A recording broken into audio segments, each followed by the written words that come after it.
Let me just say, we are not in front of this building because this is where City Council and the mayor go to work every day. We are here because the Pennsylvania Supreme Court is also located here. And today marks a victory for us in the great work of the Public Interest Law Center and the Education Law Center in defending the students of the Commonwealth and the parents of the Commonwealth and demanding for fair education funding. Let's give them a shout out. Now, my name's Donna Cooper and I'm with Children First, and we are part of a statewide campaign called PA Schools Work that bipartisan legislators support across this state. All we need is the courts to confirm that to date, the lawmakers have been violating Pennsylvania's Constitution. And I'm going to tell you some facts. And as I do that, after I'm done each sentence, I want you all to say never, right? Will we ever stop fighting while our children are overcrowded classrooms? Never! Will we ever stop fighting when our children cannot get the arts education that they need? Never! Will we ever stop fighting when our school buildings are crumbling and children are getting sick going to school? Never! Will we ever stop fighting while Pennsylvania ranks at the bottom of nearly every state when it comes to funding our schools? Never! Will we ever stop funding while Black and Hispanic students in this state are concentrated in underfunded school districts? Never! Will we ever stop fighting till this court and this Pennsylvania legislature finally step up and fund our schools? Never! That's why we're here today. A vigil is about being vigilant. We will never stop fighting until our schools are funded. And I want to take a moment to thank a man who has spent the last 10 years trying to persuade Pennsylvania lawmakers from Erie to Scranton, from Pittsburgh to Lancaster, to understand that the children of Philadelphia deserve much more because they can achieve if given the resources. Dr. William Haidt. Thank you, Donna, and the Children's First PA for organizing today's rally. Thank you, Andrea. And I want to also give a huge shout out to the Ed Law Center for the tremendous work you did in Harrisburg. I know that as a student of theirs who was prepared to testify in the fair funding trial. So can we give it up again for the Education Law Center? So over the last couple of days, I've had an opportunity to reflect and an opportunity to think about my remarks today. And I thought about the 9 years of budget hearings in the council chambers behind us and the countless visits to Harrisburg to try to persuade individuals during the state budget season to provide more monies for schools. And that was everyone from governors to legislators. I thought about the annual outreach from students, from parents, from advocates, from teachers, from administrators, from community members about the school district's proposed investments. I thought about how too often our response to pleas for smaller class sizes, for building improvements, more staff, more supplies, pointed back to limited revenue that could not be stretched far enough to give our children the type of education they deserve. The type of education we see delivered in students or to students who live in wealthier communities just a few miles outside of the city limits. When I started in Philadelphia in 2012, the district was on the precipice of financial chaos, in large part by decisions made in Harrisburg to cut hundreds of millions of dollars from the school district's budget. The state budget cuts forced us to lay off critically important staff, counselors, administrators, teachers, individuals who did art and music in our schools, support staff, and our students and schools saw eliminated extracurricular activities and closed school buildings. Schools opened my first year with the bare minimum. Many of you remember that, unfortunately. Since then, we've made steady progress to improve our budget position and invested in schools and students. We've refilled positions added academic programs, and reestablished student activities. We've ended the year with a positive fund balance for the last 6 years, and we now have an investment-grade credit rating. While there is much more to do, we've made steady progress to modernize classrooms, where we can upgrade training equipment, make repairs, and remediate environmental hazards. And we've seen some improvements in our funding, particularly with the state funding formula. The challenge with that is it only sends a portion of monies through that formula. If they sent all of the monies through that formula, we would see dramatic improvements.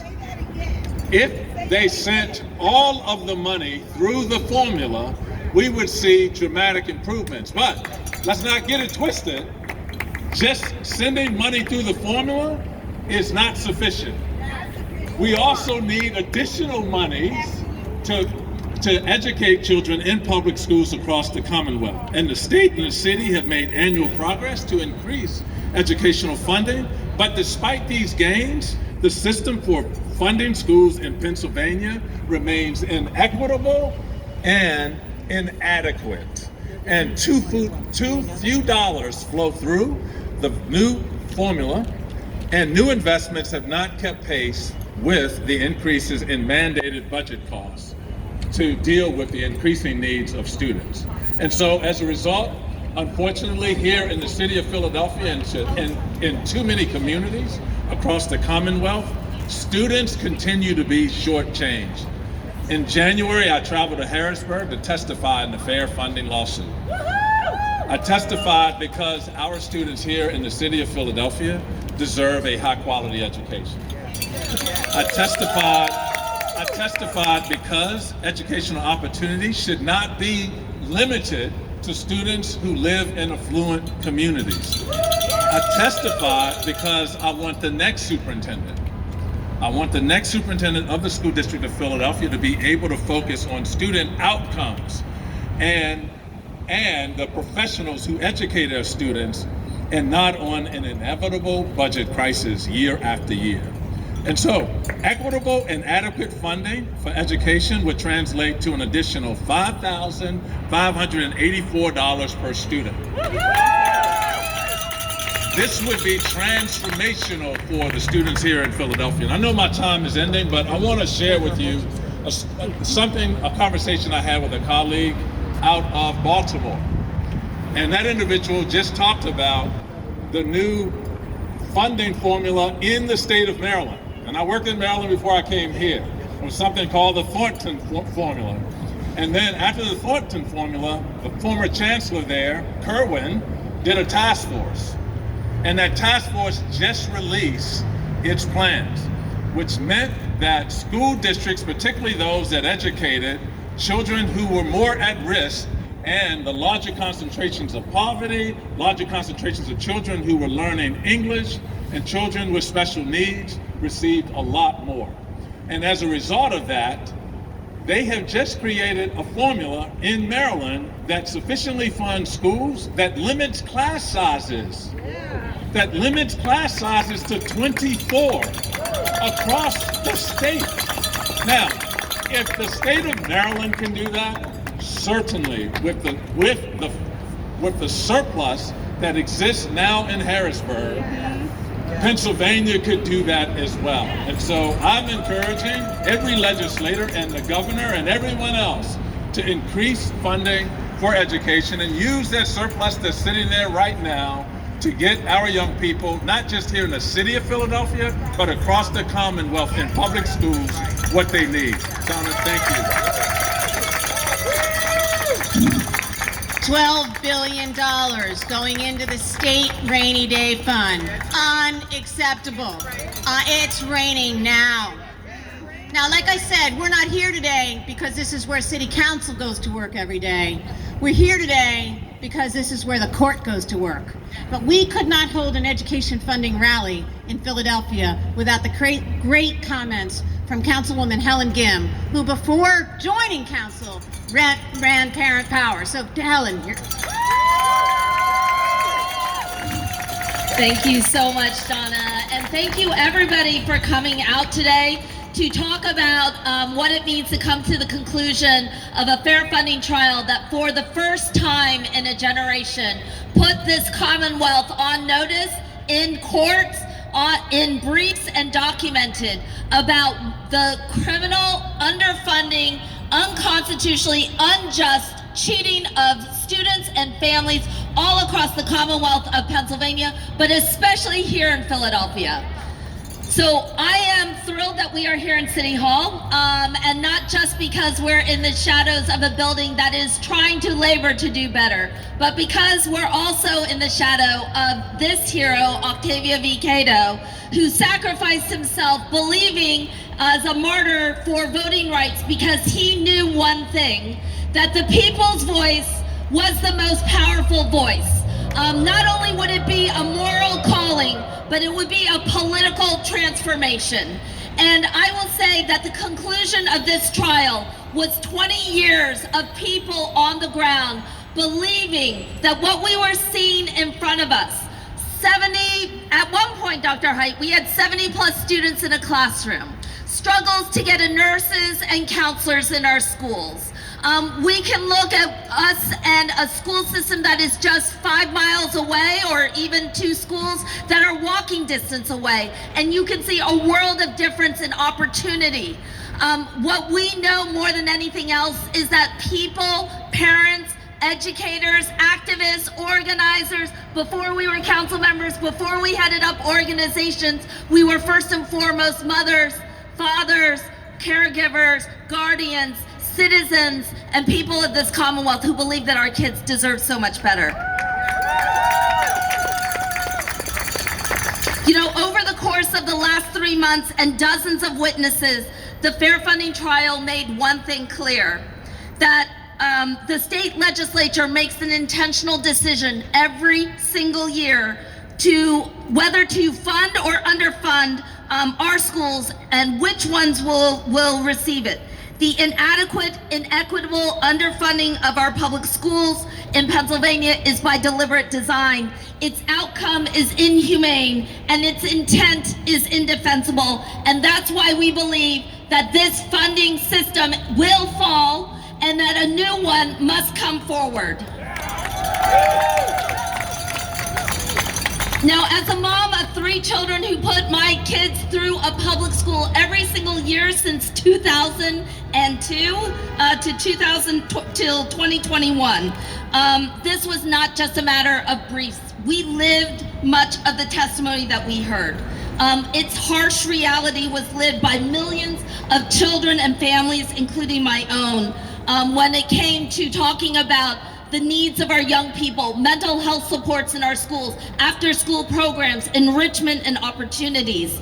But what I also know is that as great as the inequity was, the rise of a movement here in the Commonwealth of Pennsylvania was unlike anything that this state had ever seen. A coalition of young people and educators who threw out a governor who took $1 billion out of the state education budget. We dismantled state takeover bodies that shrunk resources and expanded privatization, and we elected into office a new generation of leaders all across this Commonwealth that are invested in public schools and our public institutions.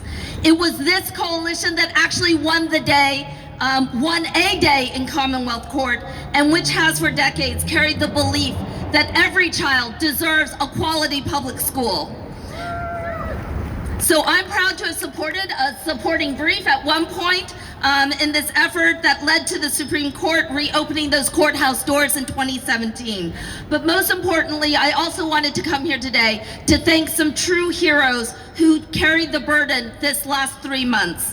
Our attorneys at the Public Interest Law Center and the Education Law Center of Pennsylvania, to the folks at O'Melveny and Myers, who for 4 months laid out in painstaking detail the economic, moral, and constitutional failure of this state legislature in countless classrooms. Again, we do not need to wait for a Commonwealth judge to tell us the outcome of this trial. We actually put the state on trial every single year. We can go down to Harrisburg, as a dozen of us did last June, to demand and knock on those doors, risking and taking arrest if necessary, as we were unafraid to do, with a group of pastors from Power, to demand that our Commonwealth has the resources right now, to end the inequity that has driven so many children and families to seek to live in another state, to move out of communities, to not call Pennsylvania home anymore. And that is critically important as this state continues to rise. So if this state wants to put its own prosperity, its own future in play, then it needs to fund and invest in our schools right now. $12 billion. $12 billion sits in the state legislature. This is no longer about can we, it is must we. Thank you.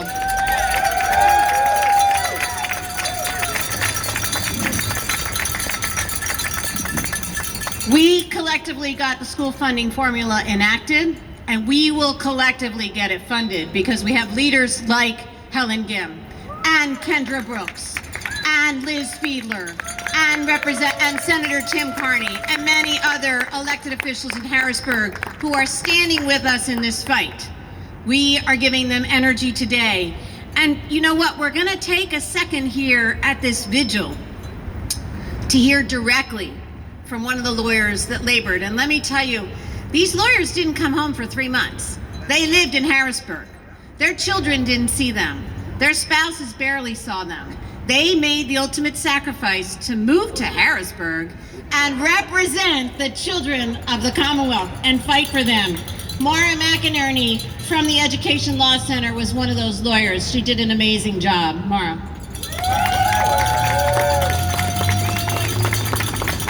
Thank you so much, and thank you to all of you for being so supportive of this lawsuit. This lawsuit didn't happen on its own. It happened because of the support of people like you, brave people like Dr. Haidt who testified, brave parents like Sheila Armstrong that came forward. So what did our trial evidence show? It showed that school children across Pennsylvania are deeply harmed by decades of underfunding, a lack of basic school resources, and unconscionable inequities. It showed that we have a statewide problem that demands a statewide solution. From overcrowded kindergarten classrooms to one reading specialist for 1,200 children, to one guidance counselor for 1,000 high schoolers, to educators teaching from 2 different subjects in the same classroom.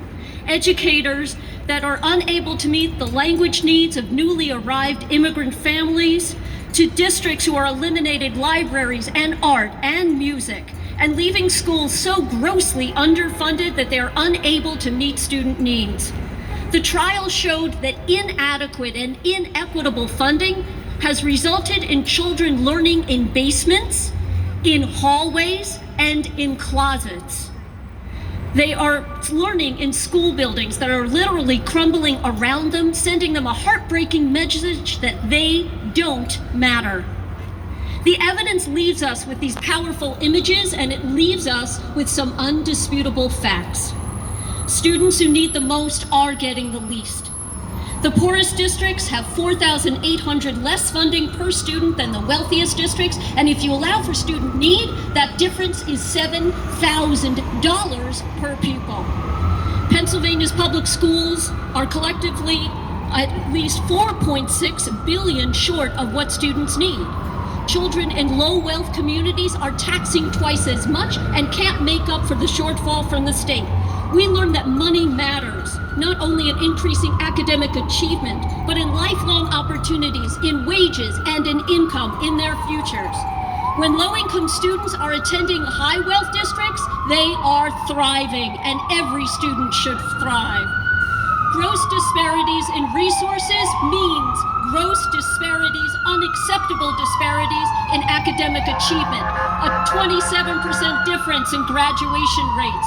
Children are at least 25 points behind in reading, in math, and in science.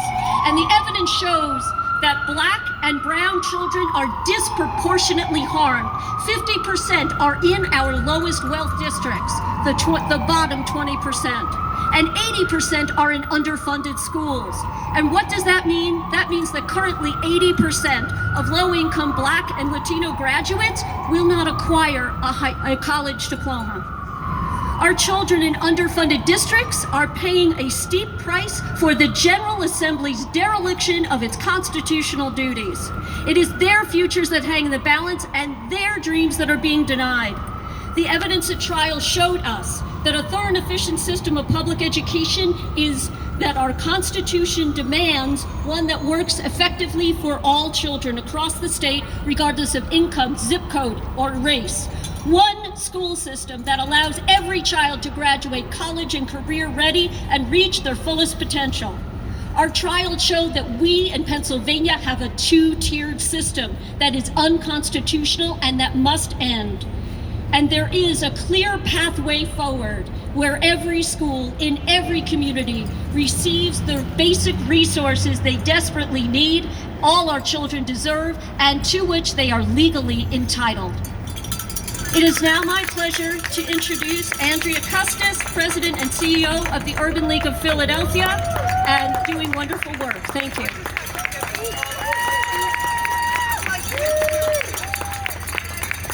Hello. First of all, thank you for everybody coming out, and I have to first acknowledge Dr. Height. Dr. Height, you know that we're honoring you on May 25th at our empowerment dinner. I am going to try not to cry. This city adores you, they love you, and thank you every day for caring about our kids.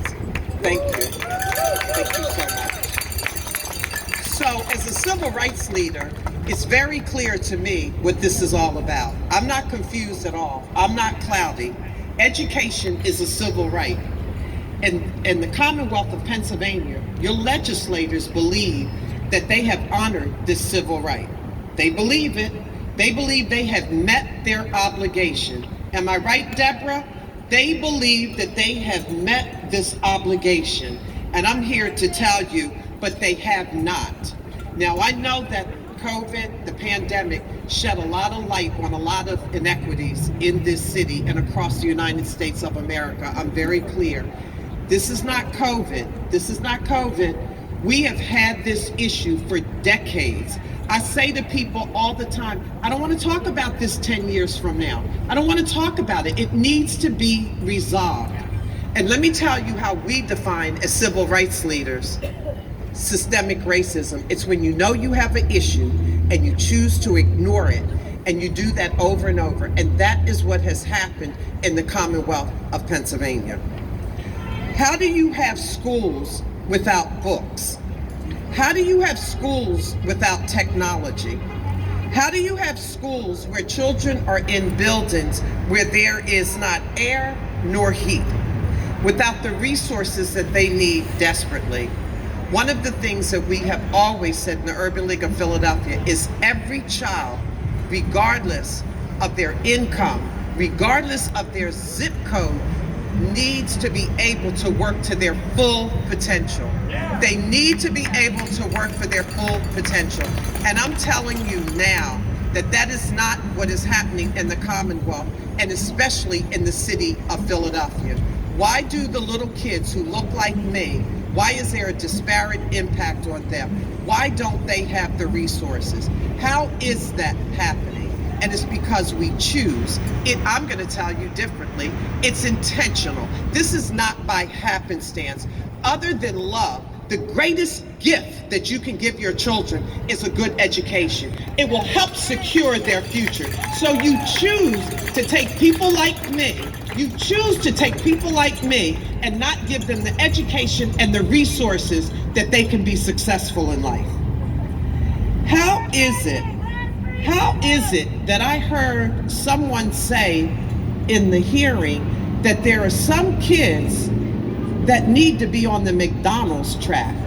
What the heck does that mean? I'm gonna try to be good in my speech. What the heck does that mean? So I'm on the McDonald's track? And Deborah, your child is not on the McDonald's track? Oh my God, if I had been in court, So when we look at 100 districts across the Commonwealth, let me tell you who you're impacting. 65% are Black students that are not getting the funding that they should have. 58% are Latinx students. 58% are students in poverty.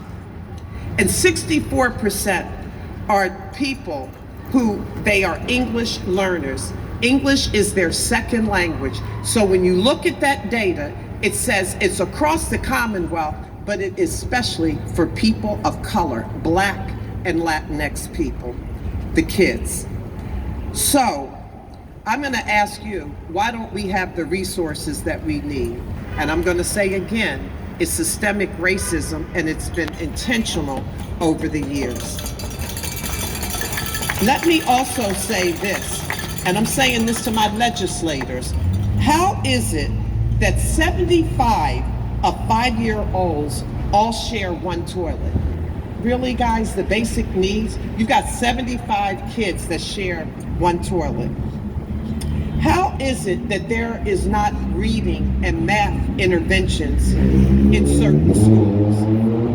Because those kids look like me. There's far too many that are impacted by this, and I'm saddened by it. I'm saddened by it, because we are better than this. Harrisburg had decades to fix this problem. They've opted not to fix it. So this lawsuit has the potential to do what Harrisburg didn't have the chutzpah to do, didn't have the care, did not have the love to do it. The court can order the state legislators to do what the Constitution says it should, and what has not happened. So Harrisburg, you got paid, pay us. You got paid. It is a rainy day. You don't get to store that amount of money. That is sinful. The money was given to you by the administration, and other cities and other states have spent their money. Why are we hoarding the money? Pay us. Pay us. Fund our schools! Fund our schools! Fund our schools! Fund our schools! Our schools! Fund our schools! Now we have another new lawmaker here with us, Representative Napoleon Nelson. And let me tell you, we will keep electing people from the western PA border to the eastern PA border, from the New York border to the Maryland and West Virginia border. We will elect people who will fund our schools if the people there refuse to do so.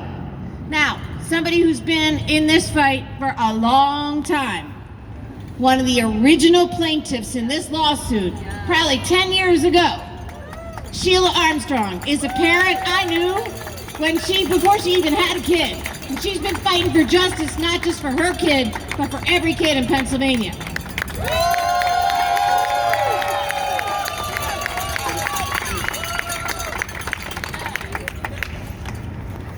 Hello, ladies and gentlemen.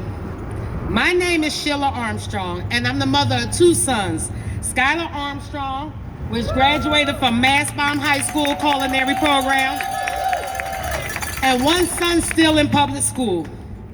In 2014, myself and 6 other parents, 6 school districts, the Pennsylvania Association of Rural and Small Schools, and the NAACP Pennsylvania State Conference filed a lawsuit against legislative leaders, state education officials, and the governor regarding fair funding. The fair funding lawsuit was filed because our children have the right to a high-quality public education. Pennsylvania has failed to fund far too many of our school districts across this state, and our children are struggling to receive their educational needs because of it. It shouldn't have taken a lawsuit for a Pennsylvania legislator to understand these inequities, and it shouldn't have taken a judge to order them to fund our schools to make sure our children have what they need. They can choose to fix this problem now by adequately and equitably funding our schools. When it comes to Pennsylvania state share contribution to education funding, we rank 45 in the country, and that is not right. In 2014, as a woman of God, I decided to take a moral stand for my family and the children of Philadelphia. I took a stand when others were fearful of retaliation. I took a stand when I was talked about, lied on, and deceived by those I trusted. I took a moral stand for what is right when others compromise their morals and faith. And today, 8 years later, with God, I am still standing. My name is Sheila E. Armstrong. I am a woman of God, and that stands for what is right in God's eyes. We are to do right by His children. God told us to do what is best by what is least of these. We are failing our children. Our children are our future, and they deserve the best. We as Pennsylvanians deserve the best. Now, it is time for the people of God to continue to stand up, continue to fight, to continue to be that moral voice. Now is not the time to get tired. Now is not the time to give up. Because even though when this lawsuit closed, we still got work to do.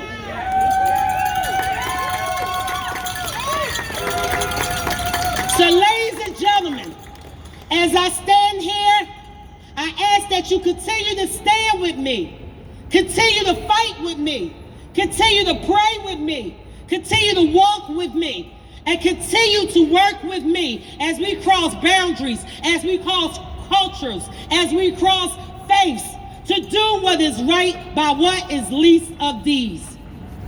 Now I get to bring to the stage and to the microphone one of the lawyers that have stood with me in these 8 years. When it was times that I wanted to quit, when there times I cried, when there's times when you read what's in the newspaper and what they say and it hurt you, Dan from Public Interest Law Center, it's been plenty of nights when this man and me here had phone calls. Deborah from Education Law Center, it's been many a nights that I have called them and stuff. These people are not lawyers to me. They are family to me. They sacrifice with me. So for the sacrifice that y'all gave and help for me and the families and the Commonwealth of Pennsylvania, I want to publicly say thank you. Because y'all did a lot. More than I expected.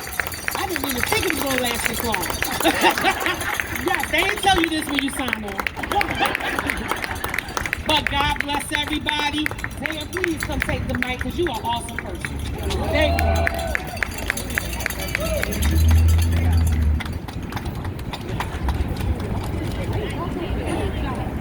Hey everybody, my name is Dan Acklesberg. I am a staff attorney at the Public Interest Law Center. And it really has been an honor to represent the petitioners who brought this case. That is school districts across the Commonwealth, from Johnstown all the way in Cambria County to the William Penn School District just across the border in Southwest Philly. And of course, to amazing and courageous families like the Armstrongs who stood up at a time when the people of this city and the people of this Commonwealth were in despair over the state of our public schools. The education clause of our Constitution is a moral compact, but it is also a legal one. It commits the Commonwealth to investing in the future of its fellow citizens. One system for one people. And when we think to living up to the Constitution's promise, we have to start with what you heard in our trial, that there are no cheap tricks to solving the problem, right? There's no secret piece of technology that can solve this issue. There are no shortcuts, because education doesn't work like that. Children don't work like that. It is a 13-year process. And that's why we often say money matters, right? Money matters because it pays for buildings and it pays for books. Money matters because it pays for the professionals that can change the trajectory of a child's life. The reading specialist, the counselor, the science teacher, the librarian. At heart, the solution we need is actually quite straightforward. We need a system where those who can afford the least don't pay the most. We need a system that provides safe, modern buildings. We need a system where a child's needs are assessed and then a child's needs are met. We need a system where a child is not triaged as if he or she was walking into a field hospital rather than a kindergarten. And a system where, as one school funding advocate calls it, the Hunger Games of education funding are ended once and for all.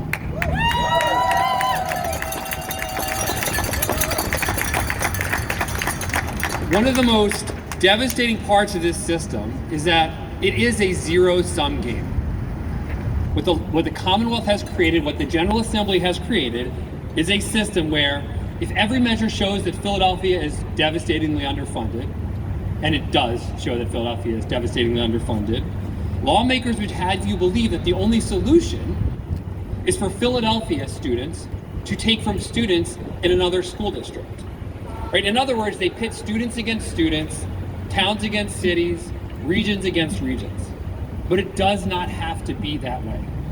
We can have a system that lives up to the promise of every child in every corner of the state. And so that's what a solution looks like. The shackles are removed from every community and from every educator so they can get to work changing the lives of children. And so, I actually was, when I was a high school student, and I once walked to this building in a student-wide walkout where public school students from around the city came here to demand more school funding, and things don't seem to really change. But it is heartening to see that the current students in Philadelphia continue to fight and press, and it is my pleasure to introduce one of those students, really who we fight for, and that is Michaela Jones from Central High School. Thank you.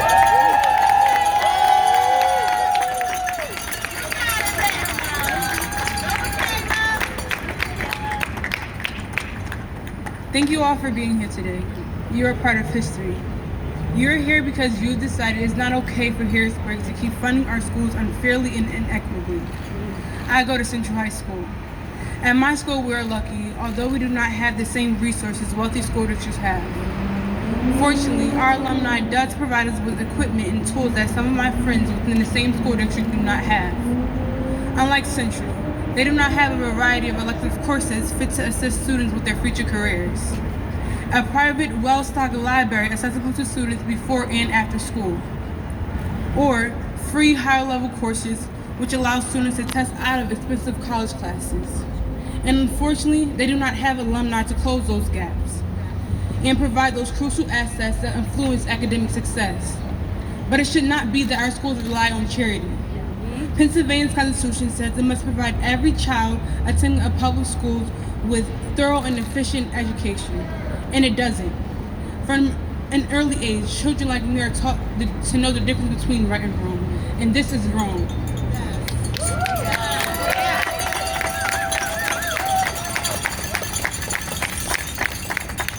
Students like me should not get less of an education because we do not live within a wealthy school district. We should not be told to make do with what we have and be satisfied. The adults in Harrisburg should not get to decide that I'm not worth investing in because they think I'm not on track to success. How am I expected to succeed without the tools to do so? They do not know my track or who I am or who I will become.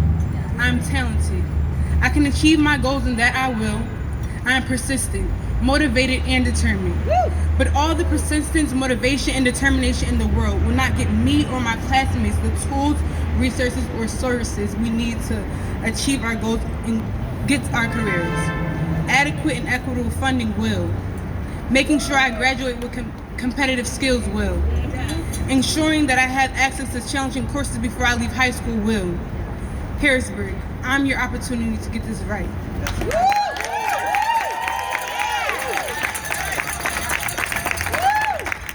You do not have to wait for the court to fix PA's broken funding system. You can do it now. My future depends on you getting this right.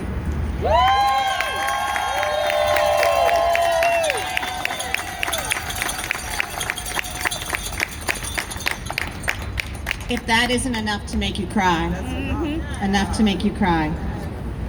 So this is not the end. This is the beginning. As we say at the end of every rally and every vigil, we will keep fighting. Because as Michaela said, and I'm not going to say I, Michaela is the future. And we have to make a commitment to her to be here for every rally, every day in Harrisburg, whatever it takes to fund our schools. So let me give you some homework for today. All of you know how to use social media. Most of you know that the Senate Majority Leader is Senator Ward. Many of you know the Speaker of the House is Brian Cutler. Many of you know that the Appropriations Chair the Education Chair in the Senate is Scott Martin. And some of you know that the Appropriations Chair in the House is Stan Saylor. Whatever name I just said that you know, make sure they know you were here. Post on their Facebook page, post on their Twitter feed, send them a letter. Let them know we are at a vigil and we are vigilant and we will be in this fight until we win. Thank you for coming. Thanks everybody for coming.